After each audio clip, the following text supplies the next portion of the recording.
difference over Solka per minute. Like, his relevance in the mid lane was way higher. Instantly, obviously, you see the ban coming through on this Lucian. So, not shocked to see that one. As DRX need to respect this player, this champion, and it's like not just a Chovy thing, right? That we've been talking about it before. Showmaker's bringing it back. It has been extremely successful, 5-0 in this matchup in particular we just watched. So, we're seeing a lot more AD come back to the forefront. We've seen Tristana make a big return in that regard because the jungle pool is so predominantly AP right now and is based on clear speed oftentimes. Mm-hmm. Let's see what else they're going to go ahead and ban. I mean, we talked about this before. Like, Chovy said, you can ban my Yone, but I have so many other champions that I'm really, really good at. So I'm eventually going to get people to ban other stuff. And we see that with the Lucian. I think trying to force him onto some kind of control mage is a win, right? Just get him onto something where he can't totally dominate the lane by himself. And like, put him on something that's standard and slow paced, right? Where he can't just get 100% prio the entire game. They took away the Yone now, so this leaves up a lot. And, in particular, this leaves the Udyr, which has been, very, very strong as of late. The win rate is climbing, getting closer to 50%. Feels like every game of him that we play. So, solid first pick here. Leaves a lot of options open. He pairs with so many top laners. This does give over the Rel, though, and I like this start here for DRX. They wanted to put Bao onto something like a Samira here. It works well, but even the Kai'Sa pairs well with Rel. But they look like they want to pull a little bit of a Nongshim here. Maybe grab the Aphelios Thresh rotation, as both of those are also open. And it does suit Bao's playstyle very well. Let's not forget, remember, Sana was actually played by Becca last game, so that was another weird thing that did happen last game that we didn't talk about too much because the team fights never really materialized in a way where we got to see that Senna value. But they are going to put Bao this time on the Aphelios. The Thresh comes through, so ends up being one that you very rarely get to see on the red side nowadays, but with these bans, making it through. Yeah, they get that great combo. Now, they did give up the Udyr, as you mentioned. You're not going to give that away to Pyosik, so you kind of have to pick that anyway. I'm curious to see what else Hanwha Life do select alongside of this. Obviously, the Renekton is something you mentioned in game number 1, that Morgan and Dudu, they both, all the Hanwha Life top laners love Renekton. A lot of top laners are kind of in love with this pick, and Kingen did get some nice successes in the team fights in the last game with this pick. Yeah. So it will be scooped up. I'd go as far as to say, I think, of players that consistently play Renekton, I think Morgan is the second best next to Rascal right now in the LCK. And I know that sounds crazy to say because he's not a popular player, and by default, people are like, well, Khan must be better. Khan's not playing Renekton right now. Morgan has played it 6 times. He's 5-1. Very impressive record. Even Dudu has a really bad record currently in the LCK. I think he's 1-6 or 1-7. Mm-hmm. His Renekton has looked very impressive despite some of the losses he's taken. Yeah. So I feel like Hanwha Life Esports are just super well versed with this style of play, and it works well with Udyr. You can put a lot of pressure on in the top lane, and even blind into something like a Scion, which might end up being what DRX takes if it's left open. Could be good. Soka gonna get the Syndra here, nothing out of the ordinary. But I do feel like if you're Hanwha Life Esports, give some consideration to taking away that King and Scion. They already banned his Gnar. So it's a pretty stable start here for the top side of the map. Still waiting on Scion. Still waiting on that pick. Maybe someday. Maybe in the next series. Who knows? Especially with Khan playing. We do have the Quinn ban here, so they're going to try to even empower their Renekton pick that much more. Another Chovy ban in the TF gets taken away here, so it does make sense. Yeah, I'd love to see, maybe even an Orianna ban. They're going to ban the Rel, which... It's crazy how deeply she's made it down this. Last week, she's 100% involvement in the LCK, and that has remained the case throughout this week. I think, look, if you ban Scion, you're very safe here, but you ban the Mundo away instead, one of Pyoshik's favorites with comps like this. Kind of a very much a team-specific ban here. Don't even think about it. Don't even start. Don't even. You put that back. Oh. I mean, you know, if we're thinking about just straight up like tanky jungler that farms fast, that is another one, I suppose. I mean, Jace is gonna give you a little bit more power on the top side of the map, but I feel like the safer option would have just been the Gragas, which is gonna be very difficult to punish. This is very aggressive. It'll be the second time. I think it was Keria who played it the first earlier on this season. On the bottom side of the map. Very interesting pick. Feels like it could certainly be used well into the matchup, the Aphelios Thresh matchup, especially if they try to play it aggressively. And with the Udyr, it works very well. You pull somebody away, and then Udyr locks them down. You have a ton of damage output. You ult for the execute. This is not what anyone saw coming, I don't think. Mid-mount. I mean, is it mid-Malphite support? It could be Malphite support. And mid-pike. It's possible. I feel like this is going to be mid-Malphite. I kind of like mid-pike here, though. I mean, it's not out of the question that it could work really well with the, like... Koshik, he's like, yeah, give me the Skarner.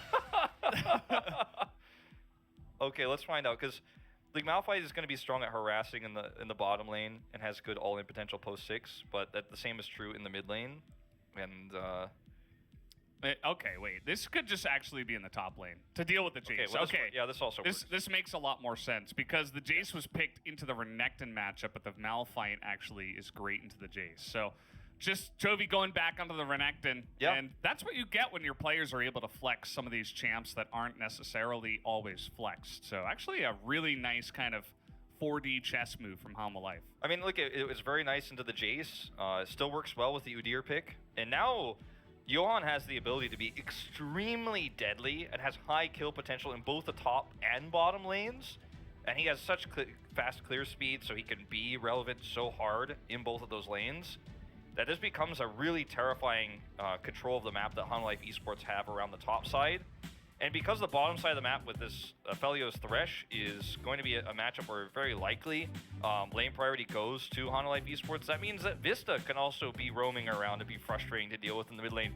There's so many ways this early game just goes disastrously for the side of DRX. The Skarner pick, I'm not super sold on it. It has a lot of pick potential, you know, when Impale is unlocked at level 6, but I feel like it's way harder to execute than what we're seeing here for Hanwha Life Esports. Yeah, we'll have to wait and see. Hanwha Life, their comp, you know, it's pretty heavy on the AD. I'm not sure that Morgan's going to be building AP in the top side, but, you know, obviously Udyr has it, but it's not like he's the guy that's, like, shelling out punches with this Phoenix all the time in these fights. So it'll be interesting to see if they can find some kind of consistent ability power damage, and if Morgan will build any. Doesn't seem like it into the Jace matchup. I wouldn't imagine that he'd actually do that, but see how he deals with it. They're grouped up here on the top side of the map. Hanwha Life Esports are, and they have a ton of damage. Not to mention, you know, if you get a hook and you hit that Q, Kingen dies if he gets caught. Look at this zoom in. Like, we don't know exactly here what it is. There is. I think he's dead, right? Or he has to flash. He's gonna flash. Yeah, that's so nice. That just like that. I mean, imagine trying to survive against an Udyr gank now. Yeah. With a Malphite up on the top side, it's not gonna be easy. Like, this is insanely good drafting from Hanwha Life Esports, and it's not the first time they've put Chovy on mid Renekton because of this. We've seen the lane swaps. We've seen Hanwha Life Esports just make sure that they have lane priority. Like, that was the name of the game last game. And yeah, I mean, against the Syndra, you're not just going to walk away with it like you did with Lucian, but in this matchup. But you have so much kill pressure with the Udyr who can be so relevant in both lanes, top and middle. And the bottom just kind of speaks for itself, right? I did want to point this out, as you can see for DRX's stats. Bao is undefeated on this champion, on the Aphelios, and Beck has only taken 1 loss on the Thresh. So together, yeah, this duo is undefeated in this combo. And they're very rarely given the opportunity to play it, but in this case, you know, we'll see if that win rate goes down. Because I'm pretty sold on Hanwha Life Esports' comp right now. Yeah, it definitely feels good. The Skarner last pick was really interesting.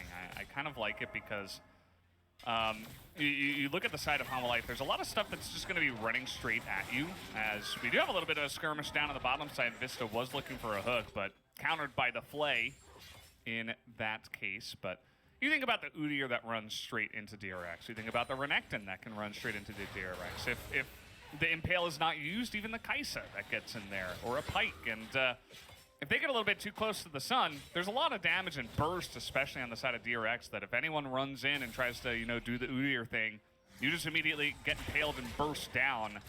You're not going to be having a good time, and I really do like that last pick Skarner for Pyosik. And yeah, if there's any guy that understands Udyr's weaknesses, sure, it's going to be Pyosik. It's very similar to how we've seen Galio built, or rather picked, against a lot of these dive comps in the past because of his taunt. This is obviously a bit more of an extreme version, but yeah, I tend to agree. And already Bao lost his flash, and this is the lane priority on the bottom side I was talking about, where you're just like, Vista's like, well, am I a support or am I just this second jungle? Like, here he goes. He's already out there. Yeah, this is off what I he was talking goes. about. Like, if you have this much lane priority, you have so much kill pressure in mid, it's insane. Chovy's already planned for this. He's already trading, and it looks like, okay, he's trading badly against Solka. It's a melee versus range, but with these roams, it's very deadly, potentially. Yeah, he's fine. He actually pulled the wave into a great spot, and Solka just backs away. He picks up that tier. He's gonna just start to stack that up really early on. But yeah, good timing to go back as well, because he felt the pressure from the bottom side as well as the Udyr. So gets out of there. We'll be fine for now. As up on the top side, this is going to be pretty annoying early on. But eventually Morgan is just going to kind of laugh at the Jace and say, okay, yeah, whatever. Yeah. Like, you're not doing what you're supposed to do, what you were made to do. I'm curious to see what he builds, because we've seen a lot of different Malphite builds since preseason. Like, Gore Drinker was popular, but also, like, remember when Sunfire Aegis was the thing? Like, that's what everyone was building on him at first. We'll see what he ends up doing. Could go, like, Frostfire Gauntlet, I guess. I'm curious, because this is not something we see, right? This is not in my, like... I don't go like, well, let me tell you guys about the Malphite build versus Jace in the top side. Not a standard thing in this in the pro meta. Yeah, just bringing back an oldie but a goodie. Certainly going to be feeling very nice.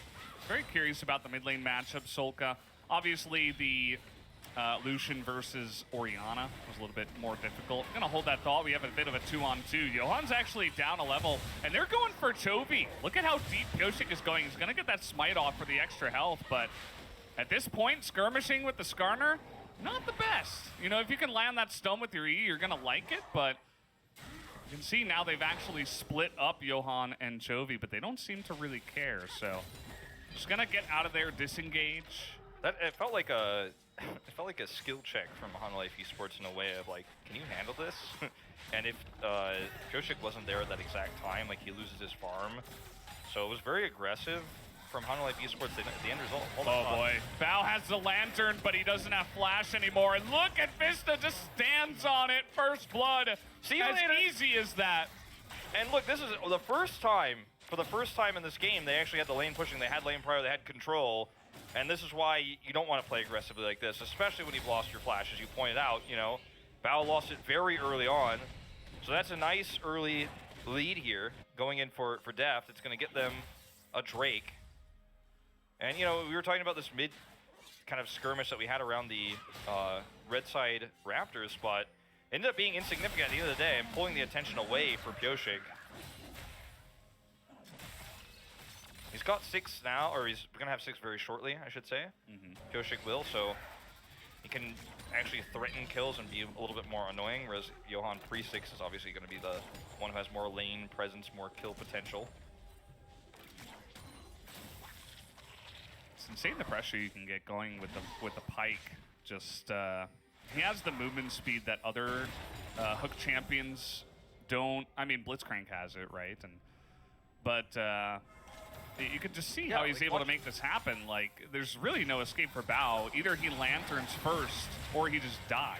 The other thing too is that his follow-up, his stun, it just closes the gap too and puts you on the other side of a support that's caught and squishy like this. So or in this case, the AD Bao is caught. You know, there's no real escape. You know, something like a Blitzcrank hook like punches you up, and then maybe you just barely get away. But with this, you just are trapping them between a rock and a hard place. Yeah. As Chovy is actually dominating this lane. Yeah, I don't really... CS up. he has this thing. I feel like I would love to just watch only the mid lane in depth because I feel like he doesn't really miss any CS. Like, you know, you're playing mid lane, you miss one here or there. I feel like Chovy like never drops an easy CS, you know?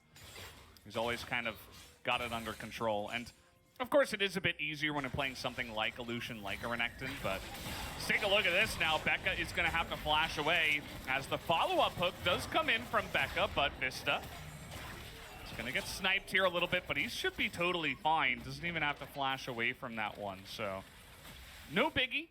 Able to get out of there.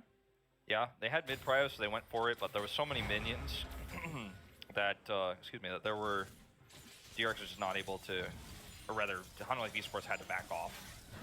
Bot duo there. Pioshik looking for something here. I don't know about this, my dude. He gets the impale, but it's not anywhere near his opponent. So I feel like Deft and Vista played that really well, though. They forced the fight and they forced the impale very early on. Oh man, this is uncharacteristically a few misses from Becca this game. If that grab, that hook hits at the end of it. Neither of them have flash, and just Johan is getting right in there. He's getting a lot of damage done, actually. And I misspoke. Actually, Bao had his flash. Not going to matter, though, as they get Becca instead. And Vista is just able to clean up and hand over some extra gold. Yep, that's the power of Pyke, too. You start getting ahead like this, and then everybody's getting money. And then his damage starts going up big time. Deft is going to get a bunch of extra gold. And it just can start to snowball out of control. And, not quite able to fully clear the wave, but it's still a good trade from Morgan. I think he misses out on one turret shot, but still, I mean, you immediately just gain back control of the top lane. So you're feeling really good as the Malphite into the Jace. The bot skirmishes here is, well, just because it's Cloud Templar. Like. Both of these matchups were in 2012. Yep. Saint Vicious, okay, versus Garnet. I don't know. I don't know who that is. Yeah. The winners in the history are the ones we remember. Right? That's actually true in this case. Oh man. Okay, well, Chovy gonna get hooked. Yeah, he's in a bit of an awkward spot. He eats a ton of damage here, but the rest of his team immediately follows up in the backline. But Vista is not tanky at all, and he goes a little bit too deep here. Pioshik just easily able to handle that pressure. Johan kind of gets in and gets out, but we'll see if he actually does get out here, as so much burst will follow up, and down he will go. That's a nice little conversion from DRX, although the Rift Herald's eye did go to Johan. Yeah, Johan was able to steal. He was able to smite, steal, and grab the eye, so ends up being pretty decent when you consider that Chovy gets 2 plates in the middle of the map as well. So, like, this looked like a really nice fight for DRX, and it does make a statement, I feel, about how their comp can skirmish. But at the same time, I think this is a win at the end of the day for Hanwha Esports. So we're going to go back here and watch this. As Bao, I think his flash just come back online, so where you technically misspoke. I mean, there were 2 flashes down early, and then you see the hook come through. Boom! Going to go ahead and from the depths and take him out. And now when you see this Rift Herald fight, Chovy is a little bit out of position to make anything happen. He's caught. But Johan, like, he actually pulls everybody away so Johan can guarantee the Rift Herald. Yeah. And actually this ends up being a kill onto Vista, but it's so worth it because, yeah, Johan does eventually get picked off here. And then Chovy's just right back in mid. Ping's coming down, like, you can see the Becca's pinging him, like, please, guys, hold on, like, I think this might be more significant over here. Yeah, like, they get the kill and assist gold onto the Udyr, and of course delay him, but Chovy's meanwhile getting like all the CS, denying a lot of CS, gets a bunch of plates. By the way, that ward is gonna see Pioshik actually. They haven't actually spotted that control ward on the blue at this moment in time. So sticking around is that one. Okay. Swinging the baseball bat. Kingen is very excited to get some chip damage done and actually start to harass Morgan here. But this is going to be a Drake, another one. This Infernal going over to Hanwha Esports because Pyosik is nowhere to be seen. And they're even, like, look at the pings coming down. Look at Vista. He's, like, on the other side of the map. He's on red side, confirming that Pyosik is nowhere nearby. They had that control ward you mentioned. And he walked over, and then he's like, wait, he's still not anywhere nearby. Yeah. Look at the vision control. Like, 3 control wards in the river, 1 ward on the blue, and then Vista literally checks with a Scryer's Bloom. So nothing that happens here between the Rift Herald and the Drake take is random or risky. Hanwha Esports are like, okay, well, this is just free. Like, there's literally nothing you could do. Yeah, and it's all kind of tempo base after the Rift Herald fight where DRX are backing. Chovy's getting a lot of damage done to the turret. This is going to be Vista in an awful spot, though, a little bit too aggressive that time around. Just gets caught out. And same kind of thing happened the last time he died as well, where we saw the power of Skarner, right? Where the second he hops in, he just gets impaled and blown up. So looking forward to seeing more of that. May consider using that on Chovy in the future fights because he's getting pretty fed here once again. Yeah, the lockdown is very real for DRX. Here we go. Pyosik zooming forward with his chem tank, but it's not enough. This will be a turret, though. Yeah, he's still around. He hops in the brush. He doesn't see an Udyr yet, so he knows that they have like 2-3 more seconds. Pops in, gets a bunch of damage, and then just runs away. They actually don't get the turret either. I mean, they will, but not with that wave. Very frustrating. Nothing gained here. And Pyosik is kind of hovering around the top side of this map where there isn't a whole lot of kill pressure, right? Like this, here, we're gonna watch this hook. Okay, so there's so much lockdown. This is just, he's channeling, he misses, and the hook hits him. So good play here from Becca. But yeah, you're making plays like that onto Malphite top, like under turret. It's just so hard for DRX to find capitalization on that side of the map. Yeah. It's funny how I didn't actually think about this until I saw it, but the Thresh feels really good into the Pyke because the second Pyke's holding up his hook, he slows down some more that you just throw out your own death sentence, and it's like, well, you're super squishy, and now you're going to be CC'd for a bunch of time, and we can just blow you up. So Becca's having a pretty fun time in there, and I think Vista, you can't just like straight up run at them if you're looking for a hook. You have to be a little bit more sneaky with that. Yeah, or wait until like they use their death sentence to follow up. Yeah. I mean, he's had some good moments in this lane. I think that in that particular interaction, like, definitely favors the Thresh when Vista's playing around this control ward and trying to be like hyper aggressive and running forward. But yeah, it's interesting how this is played. But so far, like, the Hanwha Esports have massive control over this game.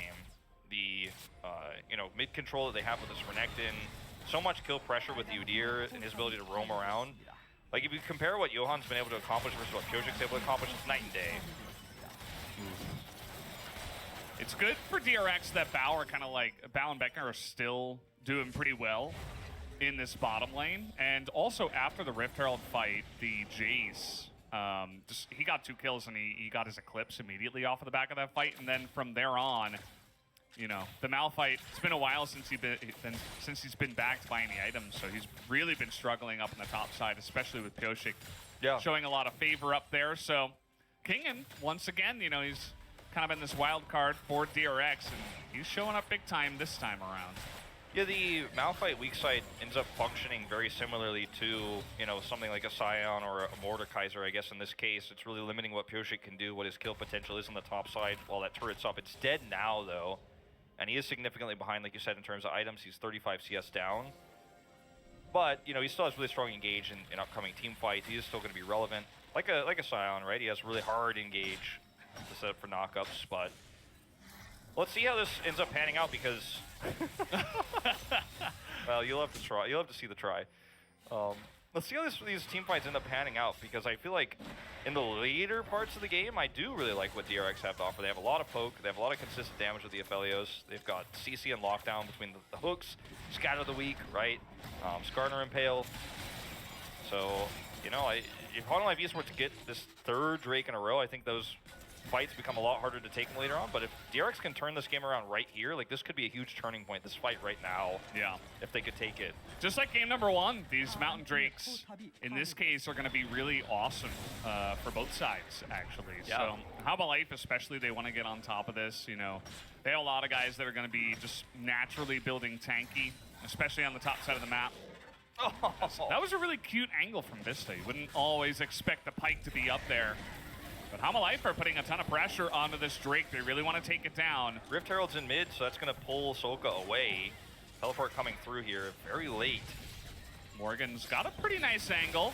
He's about to turn into a 5-on-5. Joey takes a bunch of poke damage from Bao already. But they need better positioning in here, DRX, if they want to try to get this Drake, as in goes the Impale.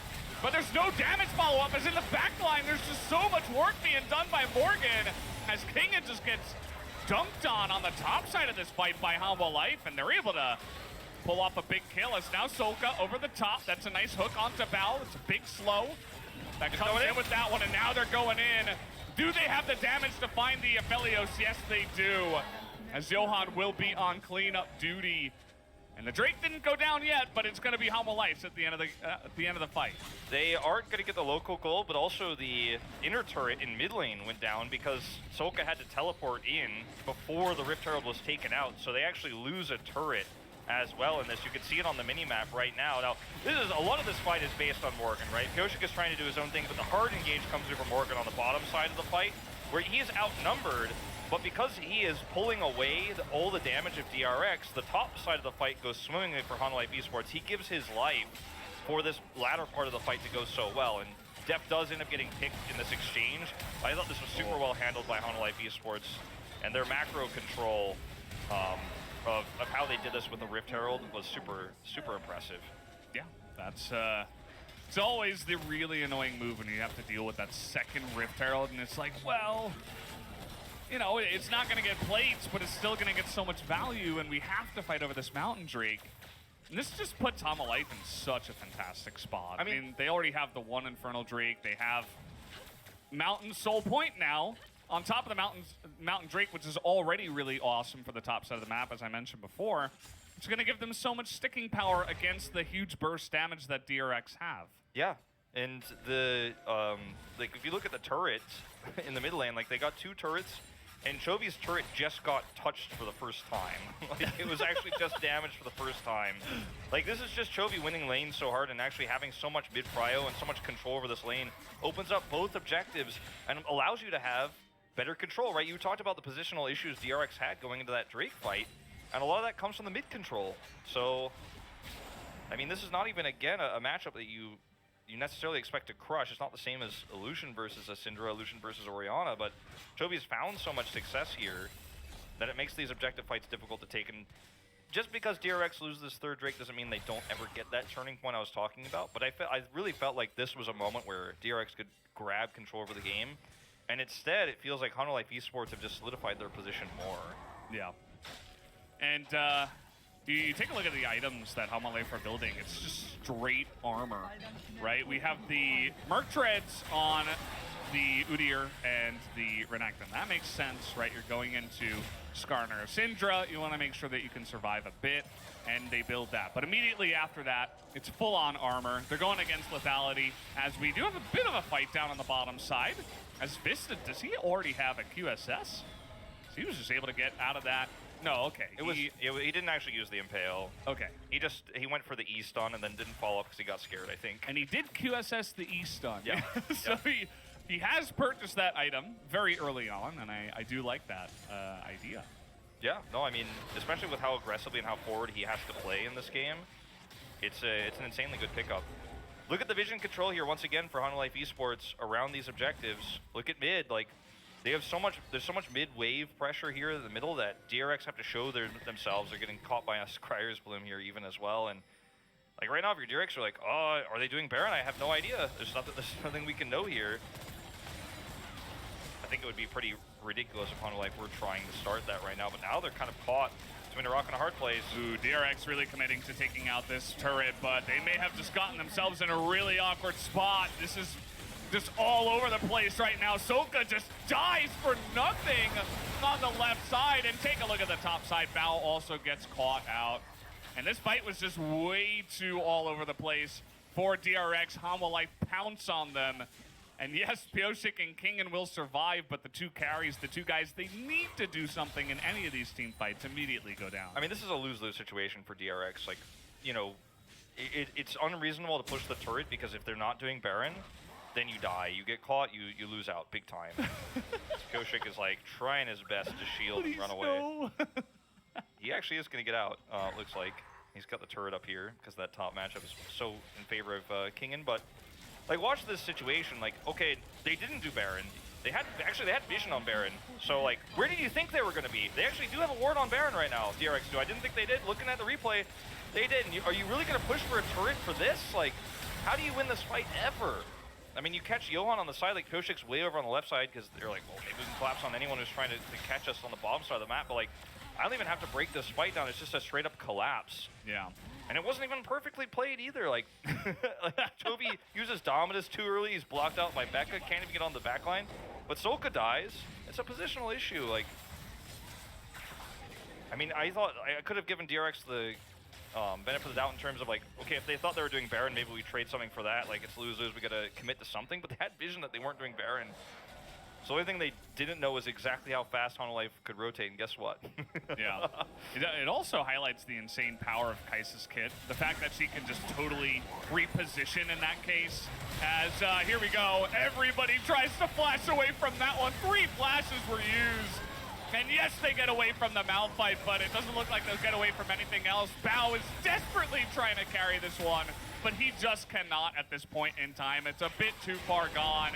As you're not going to be able to run away from this comp by any means. Pyke Udyr will just laugh at you as they're going to pick off a bunch more members. And how about a nice little Mountain Soul as the cherry on top? Every objective belongs to them because they get this Mountain Soul. And where you think they're going? They're going to push, like right now you see Chovy's pushing out the bot lane. Going to put some extra pressure on that inner turret, and then he's going to head straight over to the Baron with the rest of his squad. He does not have teleport, so he'll have to physically walk there. But look at the vision they have to the north of the Drake pit in the red jungle here. So no one is scared of anyone coming over here and interrupting these backs. They have vision on Baron, so there's no way that could be traded away. So we're going to watch this again, the 3 flashes coming through. Like, Morgan is like, I'm going in. They're like, oh, triple flash. Bao, Soka, and Kingen are like, And then Chovy's like, well, don't forget about me, because I'm the other front liner. I'm the other top laner in this game, you know? Obviously, he played mid this game, but the Renekton's engage here is insanely powerful. And they grab onto Bao. He can't get out. Vista's just ulting to chase. You talked about the draft, and we get to see some of the genius of it. Like, you're never getting away from that. There are so many threats. You flash away from the Malphite, the Udyr's going to run you down. Or the Pyke is going to run you down. Or the Renekton is going to flash on you, get a 5-man hula hoop, and then he's going to stopwatch, right? Like, there's just no real getting away from this. DRX kind of had to get ahead, but now that they're behind, it just looks almost comical. It's like a solo queue comp. If you get ahead, yeah, if you're ahead, it's DRX, or at least even, or if maybe you turn that third Drake fight we were talking about, that turning point potentially, then you can play the poke game, right? You have slow poke with Kingen. If you have map control, like DRX comp works very well. But when you are just now, getting turrets in the mid lane, 25 minutes into the game after losing 2, so mid prio and mid waves are always pushing against you. You're fighting minions to even get chip damaged on to try to even approach objectives, and their commitment, to getting that mid turret earlier. I said, I was talking about how like that was a big overextension. That really ended up being the first part of the real showcasing of what happens when you get flanked on with DRX's comp. Like, you just can't get away, as you were saying, and it's looking like we might just have a very one-sided second game in this series. Yeah, I thought this was going to go 3, but Hanwha Life have really impressed me here tonight as a squad. It's been really great to see. Obviously, Chovy's outstanding performance in Game 1 gets the ball rolling, but it was all the pieces around him as well. And now in Game 2 here, the drafting was really awesome, and they were able to get a nice early lead that kind of leads to this situation. I still like the Skarner. You know, there were moments where I thought he would be good, but this is kind of where it ends up. Where you're pulling the Malphite and it's like, please don't kill me. And he's not going to amount to too much here. As now the Pyke is just going to get out of hand. He's going to get 2. Val gets enough of a shield to make it away. But it's just 2 free kills into a Baron at this point in time. Yeah, I can just clear these wards out. Like, look at how many wards are here. Like, what? look at Chovy's ward score. He's actually cleared so many wards and he's been all over the map. He's had full control over anything that the DRX are trying to do. Like, if he runs into a Skarner in the jungle, he's not scared. And if he runs into anybody else, like, he just kills them. So he's just freely able to roam around after these exchanges. I mean, look, it's been a fantastic game from Deft. It's been a fantastic game from Vista as well. You know, minus 2 small mistakes on the Pyke in lane. I mean, what else is there to say in this game? DRX have just never had map control, and without map control, without vision control, this comp just does not work. And Bojik just walked face forward into this one, I'm afraid. Oh, he actually pulled this, and then it just got immediately cleansed PSS, so... Great follow-up there from Vista. As we do have another fight here. Have they found someone? The answer is no. They just don't have the damage to burst through that Mountain Soul. Vista is not done yet. He's coming around. Yeah, here he comes. Here we go. King, and there's the hook. And, well, okay, he's got the Guardian Angel, so he's going to hold on to that ultimate for now. Solka will go down, as will King. And it's just as easy as that.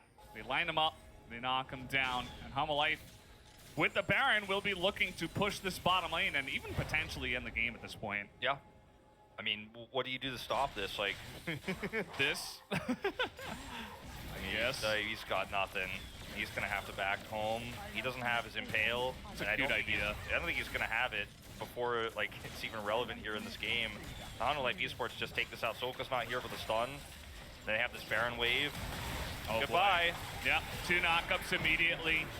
Not able to run away from this one. Bao is so desperate to do any kind of damage, but they've been stacking armor, and nobody can do anything to the side of HLE Life as the turrets will be knocked down. Solka and Bao desperate to try to stop them here. Do they have the damage to take it down? Yes, they do. Deft will get the final hit